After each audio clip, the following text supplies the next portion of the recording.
સવારમાં નીકળી ગયા પપ્પેથી ઘર તરફ જવા. તો હેલો ગાઈસ, આજના બ્લોગમાં તમારું સ્વાગત છે. પપ્પેથી નીકળીને પહોંચી ગયા આપણે વડોદરા ગામમાં.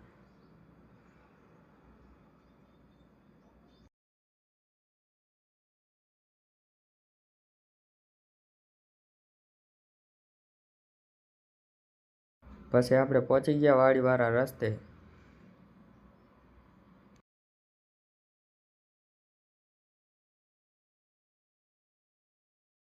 વાડીએ જઈને આપણે જવાનું હતું સાંજે મૂડી, એટલે પછી પાણી વારી લીધું ગાયે. તો આપણે કરી દીધું પાણી ચાલુ. એ ડેમમાં પાણી વારી દીધું. આજે સાંજે જવાનું હતું મૂડી, એટલે પાણી ફૂટાડીને પછી આપણે સૂવાનું છે. તો પાણી ફૂટાડીને પછી આપણે સૂઈ ગયા અને સાંજે થઈ ગયા વહેતા મૂડી તરફ. તો આપણે નીકળી ગયાથી વાડીએથી અને જાવી છીએ હવે આપણે મૂડી.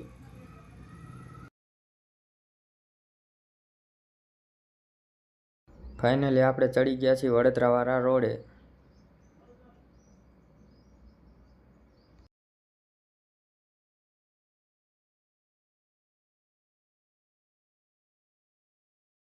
પછી આપણે પહોંચી ગયા વડોદરા ગામમાં દુકાનેથી લઈ લીધા માવા અને પછી આપણે પહોંચી ગયા વડોદરા ચોકડીએ.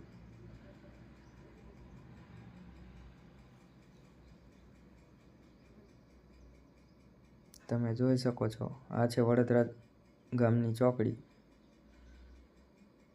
પછી વડોદરા ચોકડીએથી નીકળી ગયા મૂડી તરફ.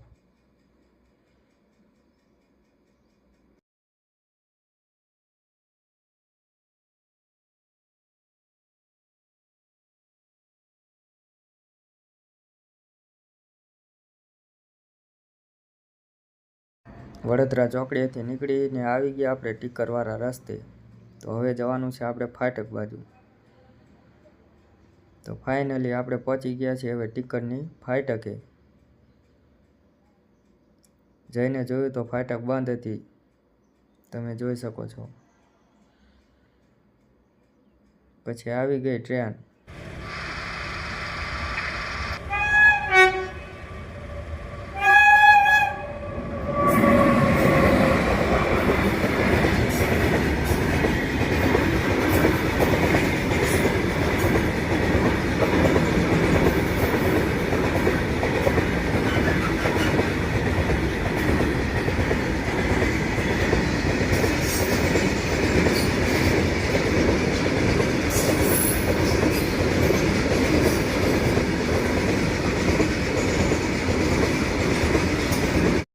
પછી ફાટક ઉગડી જઈને આપણે નીકળી ગયા મૂડી તરફ.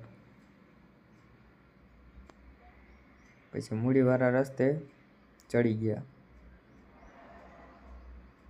ટાઈટ બહુ હતી એટલે બાઇક ધીમું ધાકતા હતા આપણે.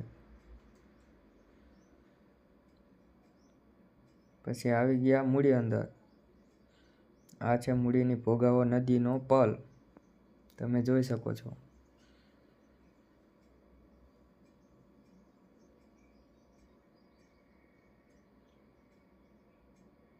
પછી મૂડી અંદર કરીને ચડી ગયા કાકાની વાડી તરફ જવાના રસ્તે. તો રસ્તામાં બહુ જ ખાડા હતા.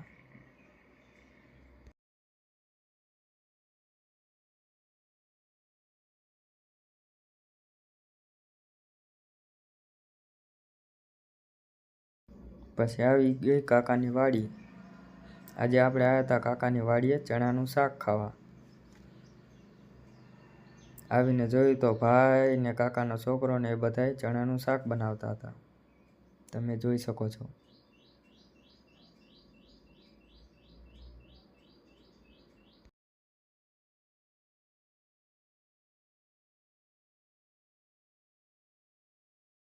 પછી હું અને મારા કાકાનો છોકરો પાછા નીકળી ગયા મૂડી જવા માટે.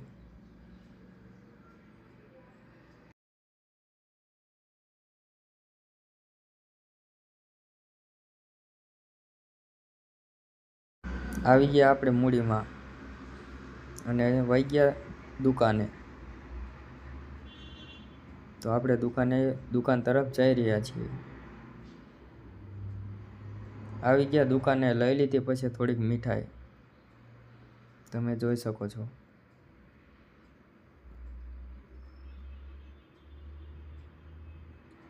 પછી નીકળી ગયા આપણે પાછા વાડી તરફ.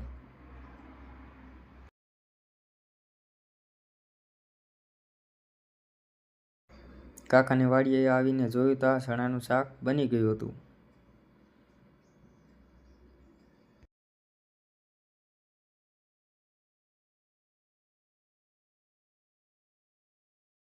પછી આપણે શેકી નાખ્યા પાપડ.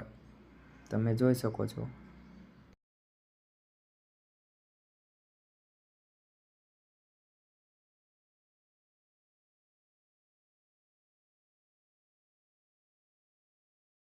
પછી પાપડ શેકીને ચણાનું શાક તૈયાર થઈ ગયું હતું એટલે બધા બેસી ગયા ખાવા. તમે જોઈ શકો છો. પછી ખાઈને ગયા કાકાની વાડીમાં આંટો મારવા. તો આજનો વ્લોગ તમને કેવો લાગ્યો જરાક કોમેન્ટ કરીને જણાવજો.